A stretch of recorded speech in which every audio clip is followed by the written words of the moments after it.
so much for joining me today. Make sure that you subscribe to this channel. Make sure that you give this video a thumbs up. If you like this channel, if you want to support it, give it a thumbs up, subscribe, hit that bell notification. Also, come over to my Patreon channel, Jeremiah Babe at Patreon. I will be uploading more videos from the Texas trip, videos that I think you should see. I think videos you'll enjoy and videos that you'll learn something from. So check that out. But without further ado, I want to get into what is happening today and just some thoughts off the top of my head. I would hate to be a small business owner here in America. I would hate to be a landlord here in America right now. We are now beginning to see a greater chance that things are going to close down yet again. Right here in California, we have a mask mandate going on. We have a mandate in 17 counties here in California where they're urging residents to wear their mask at indoor public settings. Nevada's doing the same thing. I'm sure other states are doing it. If we have another shutdown, it will be the final nail in the coffin. I was reading a survey earlier today. 75% of small business owners said the past year was the hardest year they have ever had. Sales were down 46%. They had 42% fewer customers, and production was down 37%. They said that they simply cannot afford another shutdown. And I'm reading this and I'm going to myself, we haven't even seen the fallout from the last 14 months yet. You know, businesses that haven't made a rent payment in 14 months, businesses right now that are currently open, the lights are on, people are in the stores or the restaurants, still not making a rent payment. How many businesses today are actually paying rent or full rent? What happens to these businesses when they're forced to pay all that back rent and they cannot do it? What's going to happen to them?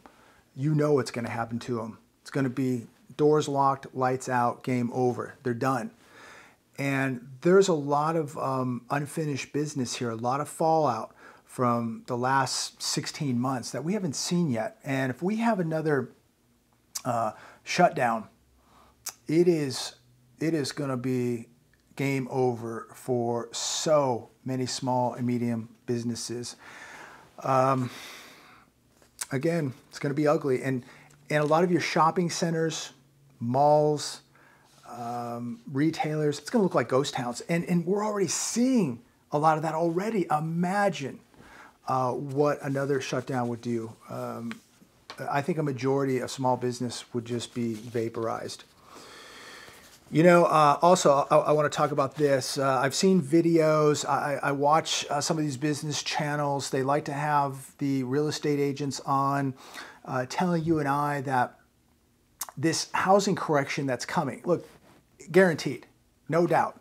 You don't need a crystal ball. I don't need a crystal ball. I'm not a prophet. I'm not a mind reader. I'm not a psychic. But if you think we're not going to see big things happening in the housing market, you are sadly mistaken. You're not following what's happening in this economy. But there are people that go on, people that go and make videos, people that come on these business channels, and they're telling us that you know this correction won't be that bad. It's not going to be like 2008. It's not going to be a collapse. It'll be a minor correction, just a blip on the screen, just a small speed bump. I don't know how they come to that conclusion. I guess they believe that the banks just aren't going to foreclose. They don't want to foreclose on your home or your properties. You know, they don't want to do that, right? So it won't be that bad. These people are drinking the Kool-Aid. Let's just talk about where we're at currently. 3 million homes in forbearance. And they tell us that, I always like this, that I was watching one today on Fox Business, that there's just no inventory. You know, there's no inventory. Well, yeah, there is no inventory because we have a thing called forbearance. We saw 2 million homes foreclosed back in 2008. We have nearly 3 million homes in forbearance right now. If there was no forbearance, these homes would be foreclosed on right now. There's your inventory right there. Of course there's no inventory because we're not foreclosing on any of these properties. 12 million renters to be evicted. What's going to happen to those properties?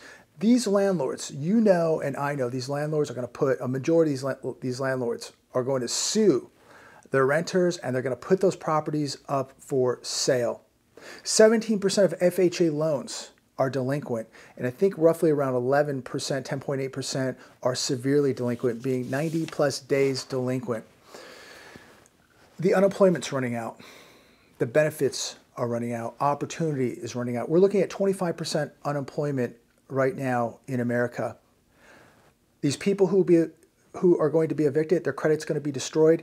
You want to buy a home? They're looking at a 2-year employment history. People haven't been working for 14, 15, 16 months. How are they going to apply for a house? We just saw new home mortgage apps slam 24% compared to last year. Millions of people can't even get a 40-hour work week.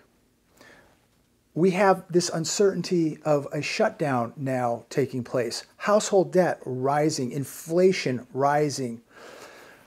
If you think that these banks aren't licking their chops to foreclose your house, you're on another planet.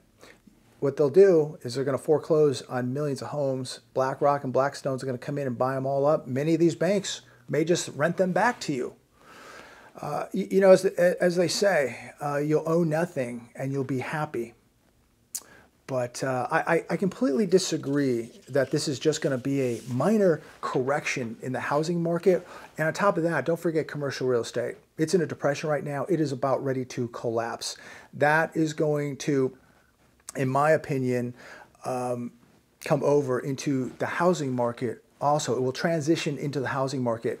Why is so much? Why are we going to see a collapse in the commercial markets? Well, many people don't even have a job to go back to. Many people are not going back to the office. Some people are working at home. Some people aren't working at all. Many companies have folded up, done. Many of these companies are cutting out the fat. 500 employees becomes 200 employees. So they're going to maybe a smaller office space, having employees work at home, and getting rid of a lot of employees. And so, you know, I was watching an episode of Bar Rescue earlier today, and there was a bar in San Francisco, and it was near a business district, and so they were very reliant. And this was probably filmed, you know, 3 years ago, an older episode, maybe even 4 years ago, but it was in a business district, and, you know, they relied on this lunch crowd to come in. I don't know what happened to that bar, but I would imagine that they're probably gone because there is no lunch crowd anymore. Those people aren't going back to work because they're either working at home or the company they work for no longer exists, or if they do, they got laid off permanently because companies are cutting back. They're downsizing. They're downsizing their staff. They're downsizing the office space. So it's going to be a whole different world here. But we are going to see a collapse in the commercial market, and I believe we're going to see a collapse in the residential housing market. You know, if people don't have money, if they don't have real jobs, if they don't have 40-hour work weeks, and they're just getting destroyed by inflation, how in the world are these people going to buy a home? And apparently 3 million people right now can't even pay their mortgages. So we'll see what happens. Let me know what you think. What's going to happen? Look, we know what's happening right now in commercial real estate. It is being devastated. But what's going to happen in the housing market? Please comment down below. Here's an article on The Hedge. This is reality. New York City is reopening, but businesses aren't coming back. Wow, we're just talking about this, right? Signs of an economic revival in Manhattan have been shattered by the sad reality that businesses aren't returning to the borough. Vacancies are piling up and rents plunge as the whole recovery narrative falls apart right before your very eyes, ladies and gentlemen. Oh, JB, nothing bad's happening. Tell us something. You know, somebody wrote me yesterday. Tell us something positive. No, you tell me something positive. Okay, I'm going through the news daily, reading this stuff, okay? And I don't see too much positivity, okay? I see people really getting hurt here. And there's people out there that don't even realize that they're being hurt right now, but they're going to realize. Going forward with this article, this is happening across America, ladies and gentlemen. This is unsustainable, and we're going to see commercial real estate crash throughout America. It's coming. I hope you are preparing. But these people who, you know, they want to hear something positive. Well, the positive is this. You right now can prepare. You can take matters into your own hands. You can be your own central bank. You can do your own due diligence and read the same thing I'm reading. You can prepare the best that you can. You can get out of the system the best that you can right now. That's the positive message today. You can get in better physical shape. You can walk closer to God. You can get in better financial shape right now. You can cut things out. You can cut toxic people out. You can cut the spending out. You can do something positive right now today. That's the positive message. This is an article from LET. 41% of high school students in Baltimore City schools earn below a 1-point GPA. Think about this disaster, ladies and gentlemen. America is crumbling, okay, financially, morally, spiritually. Our educational system is crumbling. Where is all this money going? These cities and states got all this stimulus money, all this bailout money. Where is it all going? You know, the politicians take and take and take, and they leave you dumbed down and broke. Under a 1-point GPA, 41% of high school students in Baltimore City schools. You know, I guess it's easier to control a dumbed down population. And when you have no education, when you believe everything the television tells you, when you believe everything a politician tells you, you're easy to control. You know, I'll tell you, when you have financial freedom, when you have your debts manageable or completely paid off, you no longer feel like a slave. You don't feel like they have as much control over you. But when you can't even read or write a sentence, imagine where these people are going to be a couple years from now. When this economy is in a full-blown collapse, when we're in a full-blown depression, and you can't read and you can't write, you can't put a sentence together, how are you going to survive if you can't add 2 + 2? Just all of this, ladies and gentlemen, is unsustainable. This is why it's all going to crash, okay? This is why commercial real estate is going to crash, why the housing market's going to crash, why the stock market's going to crash, why the dollar will crash. All of it's going to crash because all of this is unsustainable, okay? We are just crumbling apart here. The hedge, the Fed's new American dream, paying more and getting less. Price increases in June far outran the increase in retail sales. Food bought at stores was up 0.8%. Prices at restaurants and delis up 0.7%. Gasoline up 2.5%. Durable goods such as appliances, electronics, autos, furniture, etc. up 3.5%. And as companies feel this squeeze, ladies and gentlemen, guess who pays for it? You do. They're going to pass it on to you. Every time you go to that fast food restaurant, when you go furniture shopping, when you go buy a TV or an appliance, if you can even get an appliance now, because see, we don't make anything here, so now you have to wait 4 months for a refrigerator. If your air conditioner goes out, you know, it's 115 here today. If the air conditioner goes out, it would probably take 3-4 months maybe to get a unit now here. We're really putting ourselves in a very vulnerable place as a country, let me tell you. And to just see our young people getting no education, no structure, these people are just going to be, they're going to be debt slaves their whole life. And, you know, you see all the people coming over to this country, they're all going to be competing against everybody here for a job. And I guess, you know, corporate America likes people that aren't educated, that aren't too smart, because they're easy to control and they can pay you the bare minimum. just like slaves. You know, they're just going to pay you the bare minimum to eat so you can come back to work tomorrow and work your knuckles to the bone for the bare minimum. But there's people from around the world that'll come here and do it. And people here, they're going to learn a valuable lesson. You know, when people get hungry here and there's no more handouts, people are going to do whatever they have to do to eat. They'll do things they never thought humanly possible that they would ever do, that they're going to do because they need to eat or they need to feed their kids. But we're allowing so many things to take place. You know, we've allowed all of our jobs to go overseas. We've allowed corporate America now to just take over. They're so powerful. People now can't even get a 40-hour work week. They can't make a decent wage. They've given up all the power to these massive corporations that get money for nothing, yet charge you whatever they want. The banks get money for nothing, yet charge you 25% interest on your credit card. But again, it's going to get ugly. And as these companies feel the squeeze, you're going to get less. You're going to get less product, less quality, and less service. And speaking of service, I was at a Dunkin' Donuts yesterday, and I got a vanilla iced latte. And I know 100 people are going to say, JB, you should just make your coffee at home. I'm not always at home, okay?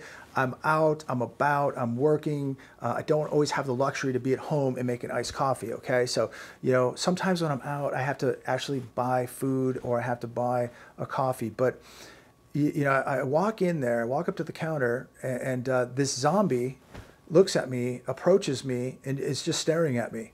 And yeah, I'm just waiting, okay? Is the zombie going to ask me if I want to make an order? And finally, the zombie asked me if I wanted to make an order.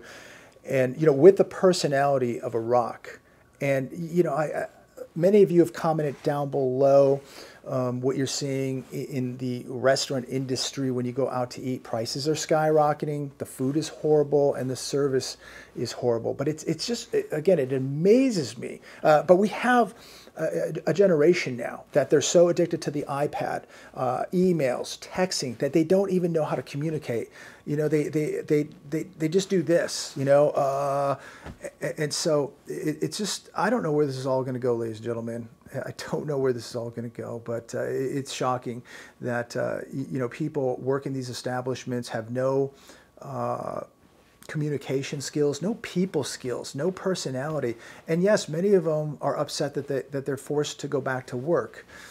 But, you know, to these businesses, you keep doing this, you keep giving us less product, less quality, and less service, you're not going to last much longer. You really are not. Now, I was at some great barbecue restaurants in Texas, and let me tell you, the service was phenomenal.